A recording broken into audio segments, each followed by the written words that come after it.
Hello and welcome to an episode of Atomic Vinyl Reviews. My name is Jacob and I'm here with my little puppy, Coffee.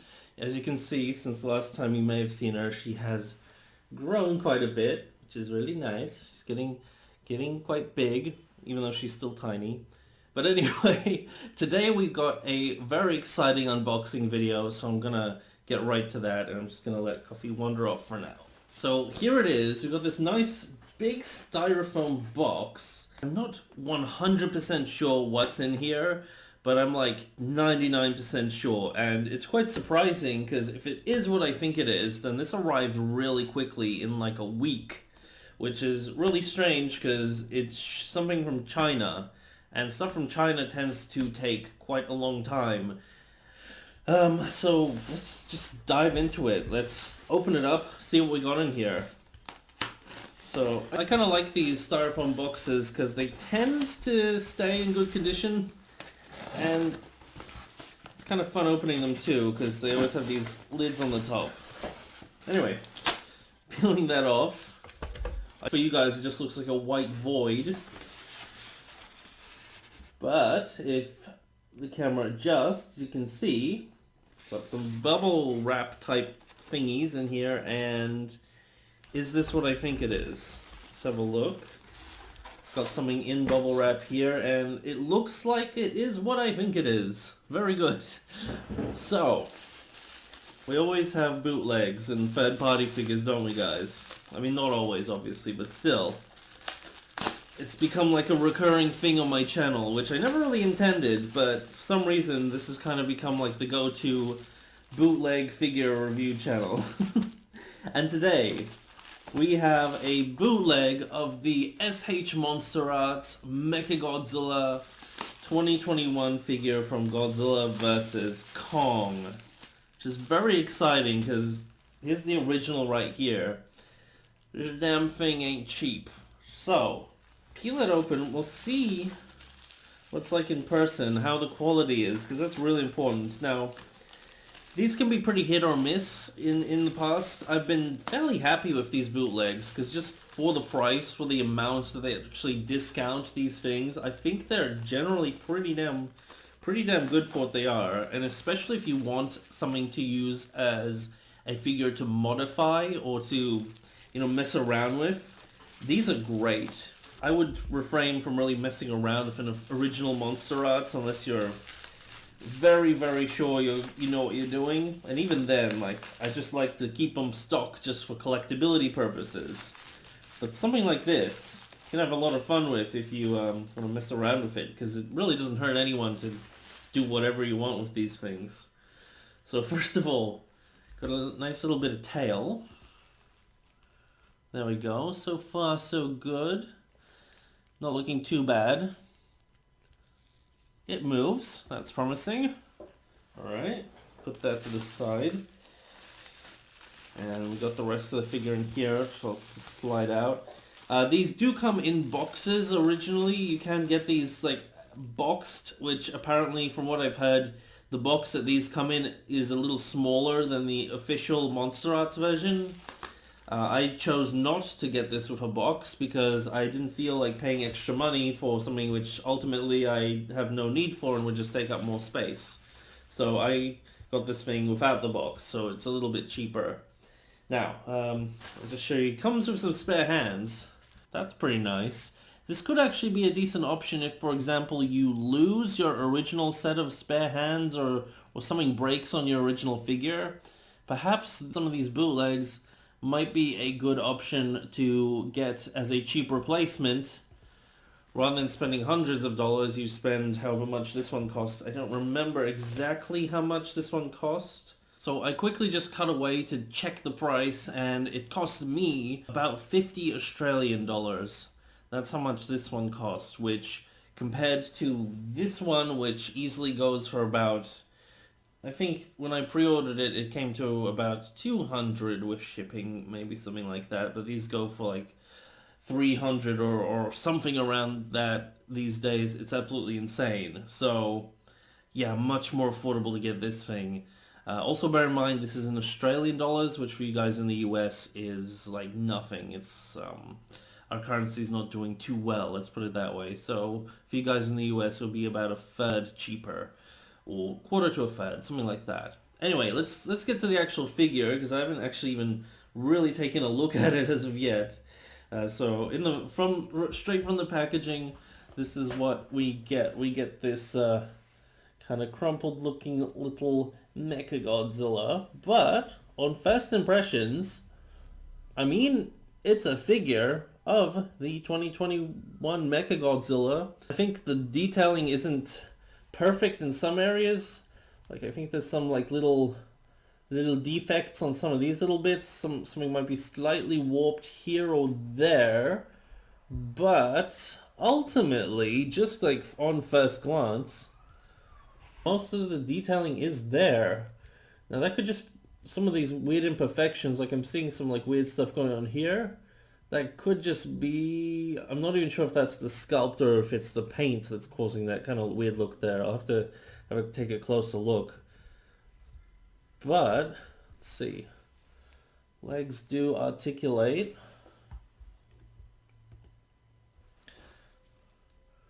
Got those pistons, which I need to pop them back in properly in the legs there.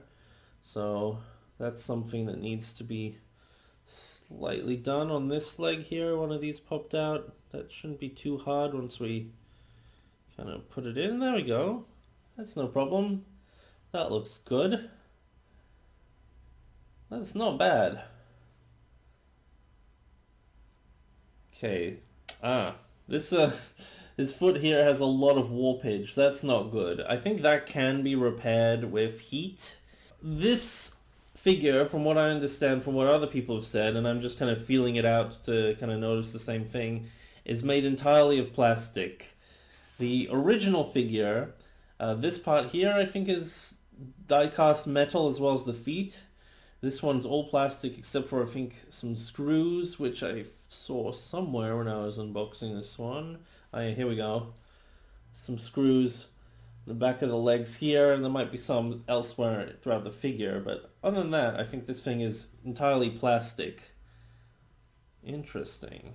So it is articulating. It has most of that detailing there. Part of me actually thinks this one would be pretty cool to do as a mod project, to do a battle damaged version of this guy. That would actually be really interesting, I think. And definitely a much better base to use than, say, the original figure, just based on the fact that it's already a little bit warped, so that doesn't really hurt it too much if you're doing a battle damage version. And again, you're not hurting an original MonsterArts figure by messing with one of these, which is always a plus in my book. So taking some time to take a look at this figure, and especially comparing it to the official MonsterArts counterpart, there is actually quite a few differences between these two figures. First and foremost, the quality is, noticeably much lower on this thing. For the most part, all the details are there, but they're just a lot less crisp, a lot less precise, and I think some chunks of this figure are cast differently. On the MonsterArts, it looks like a lot of different parts of it, like the arms and the legs, all these different bits of sheet metal and details, they look like they're made of separate cast pieces, which then have been assembled into the final figure, and they all have that nice crispness and depth between the pieces and all of that. Whereas this figure here, it feels like a lot of the parts have been cast as whole pieces. So rather than the individual little parts of, say, this leg section here being made up of different segments and then put together, they just cast it as a whole bit of plastic for just a segment, and you lose a lot of depth.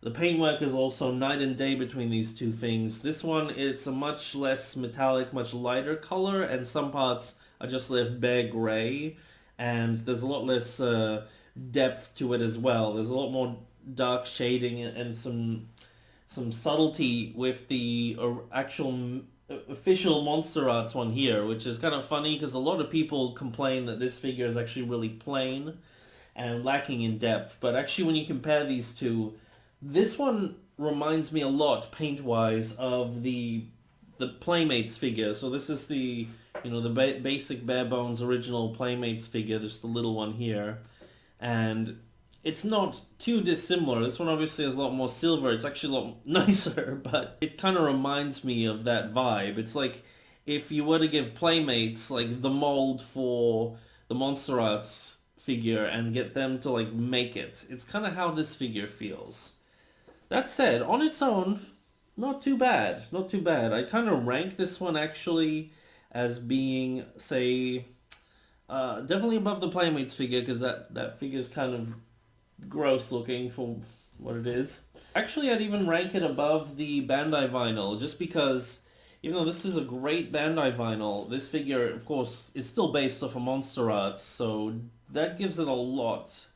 Articulation-wise, and the sculpt is more detailed and more crisp, even though it is softer and more messy looking than the original MonsterArts figure. I'm going to bring it in a sec because I have a few just really weird things to show you because they actually messed up on something on this figure. At the hips, right here, we have this little hole here where on the original figure that has like a piston where it just comes in and it doesn't actually slot into anything. It just kind of comes into near the body and looks like it's meant to slot into something. So I'll get these arms out of the way. And that little piston is missing. However, they messed up even more on this side of the leg because, as you can see, there's no piston joint there. It's on the back. They put that piece on backwards. So, yeah, QC isn't super great. And of course, like I was showing you guys earlier, the foot here is really mangled, which I think can be fixed. So that's not like the worst thing in the world, but it's pretty nasty.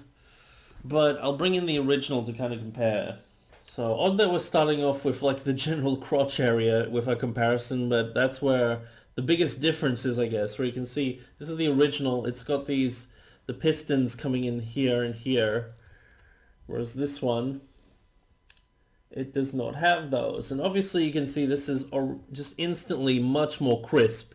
You can see that die-cast metal plate at the front here and these little articulated cannons, which I actually didn't even mention in my unboxing and review of this thing earlier on, because I actually didn't even know this feature existed until later on, which is kind of funny. But this one, that's all one solid piece made of plastic, and it is kind of, yeah, not super great looking. To give you guys an idea. So bootleg, obviously, that's all kind of mushed together. And the original. So here is the original on the left-hand side, and on the right we have the bootleg. Face actually isn't looking that bad. I'm not really seeing anything super distinctive between the two. I think there's just a general more sharpness to the original, but with the bootleg, not too bad. We can open up their mouths and take a look. So here we got the original and the bootleg. Just a little more wonky looking on the bootleg. I don't think there's any real difference there aside from that. You can look at the side of the arms here. We've got the original, that detailing on the side of the arms, those panels, they look nice and crisp. Here they look, I mean the detailing's there, but it's just lacking a bit of crispness, and you can even see just the paintwork. There's just something about it is lacking depth there. But on its own, I think it doesn't look too bad. Got some detailing on the side of the body on the original. There we go. I'll probably do a better comparison between these two on the Atomic Vinyl Reviews Instagram, where I can get some nice detailed photos between the two. So do stick around for that.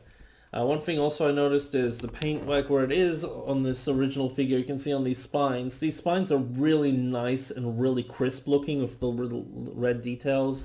Really good. And then you bring in the bootleg, which they're a little warped and they're a little more rounded and just, yeah, definitely much less crisp looking. And some of the red is kind of sparse and hit and miss in there. But here's the original again. Yeah, instantly much more crisp. And the bootleg. So like I was talking about, we'll take a look at the legs again. So again, we got the original MonsterArts here on the left and the bootleg here. You can see that leg segment up here. The original looks like all those little bits are separate little bits of plastic. I don't really know if they are, but there's definitely a couple of pieces in there that have been just molded in one block here. Like especially right, it's kind of hard to show you guys, but this point right here, where at the end of my finger there, that little gap on the MonsterArts is definitively like a separate piece. Whereas on this one, it's kind of like a molded, mushed piece together, and it works, but it definitely lacks a lot of that definition that the original one has, and looks a lot less nice. Shots from around the back. You can see a big... oh, and that bit fell off. I was about to say something that's telling about the bootleg is that those screws are there on the bootleg, whereas the MonsterArts has kind of a bit of metal covering those screws. So there's actually a different way that those little joints are hidden. I don't really mind the screws, to be honest, on this one because it's in an area that you won't see, but that's just another difference. I'm going to find that piece and maybe we can put it back on properly. You know what I just realized, guys? There's a reason why it can't be put on properly, and I should have seen it immediately, but it shows their laziness, because this piece is actually just this piece cloned twice. So instead of mirroring it over, they're like, oh, you know what? This piece is close enough. It'll do, and they'll just put in the same piece. Now the way it attaches, it's got a little hole there that kind of pops on top of this ball joint in here, and that's how it pops on, and off it flies again.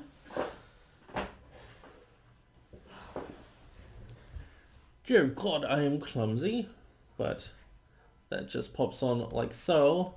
And I mean, it does work, but this reminds me quite a lot of the Ghidorah figure bootlegs that they put out a while back. Now, those ones were great figures, but I do remember that they cloned the same wing joint, and one of the wings tended to keep popping off because the joint was built for like the left wing, for example, and they kind of put the same like joint for the left wing onto the other side, and then when you pop the wings on, they didn't quite fit one of the wings. It was kind of crammed in there, and it kept popping off. So this just kind of shows a bit of their laziness there. But anyway, may as well show you the rest of the figure. Got the tail. I like the tail. The tail works. It holds pretty well. Aside from that little bit popping off, I haven't really had anything else pop off on this thing since I've had it in hand, which hasn't been that long, granted. It's been maybe 10, 20 minutes. But ball joint wise, this isn't bad. Everything holds together. The joints articulate a bit more smoothly, so they're a little bit less firm than the original figure, but the original figure is quite stiff, so I don't actually mind this one. It doesn't feel loose, it just feels smoother. So that's not a bad thing. Although some of these little detailed bits feel kind of floppy, but again, they're just little micro details. So yeah, articulation wise, so far, not too bad. And they even have this cool feature, which I don't know if I brought up on the original, but I really love this feature on the original. It's these pistons in here when you articulate the leg, which I'm actually finding this knee kind of stiff on this leg. This leg's fine here, so this one might just need to be heated or worked really slowly and carefully, so that's something that you might need to do if you have a stiff joint. Just use a hairdryer to heat it up and then slowly work it. But I actually think the articulation on this guy is pretty decent. The mouth articulation is actually much easier. It's almost loose, but it's still holds actually pretty well. But it's much looser, because I remember the original actually has a very stiff jaw. Little articulation there. Yeah, not bad. So overall, I think this is actually not a bad figure for the price, especially if you missed out on the original MonsterArts, and I wouldn't really consider this like a replacement to that MonsterArts, because there is quite a jump in quality between the two figures. However, considering how much this goes for now and how hard it is to get this figure at the prices that it at least goes for now, and I mean, honestly, what it originally went for, putting that into consideration, this actually isn't a bad option. I think a lot of the stuff can be improved on it, especially if you are willing to use this as a base for customization, but even if you're not, this one I'd still rank above most of the other MechaGodzilla figures on the market at present, at least when you take into consideration the price of this thing. It's definitely got some nastiness to it and some cheapness to it, but it definitely stands up above a lot of the other figures that we've gotten. So yeah, I'm just going to throw it in that mid-range and let you guys kind of decide whether or not this thing is right for your collection, because I think it's one of those figures that it's going to be a case-by-case thing. I do not regret picking up this figure, because again, I think this one could definitely be fun for customization purposes and stuff like that. And yeah, some of these little bent bits, like the spines are kind of like wonky in areas, that can all be fixed. I'm not going to be bothered because I more or less bought this figure for the review and then to perhaps mess around with it in the future if I do want to do some customs or whatever. I have this ready and waiting canvas. But there's definitely a lot you could do with something like this. Also, yeah, remember, it does come with those spare hands, so that's also a thing. Be sure to check out the Atomic Vinyl Reviews Instagram page, because I will be putting more images and stuff of this figure up there, where you can actually probably see better, more high-definition comparisons between this one and the original, and just photos of it in general. And do be sure to stick around for my next video, but until then, may all your vinyl be irradiated vinyl. Over and out. Bye.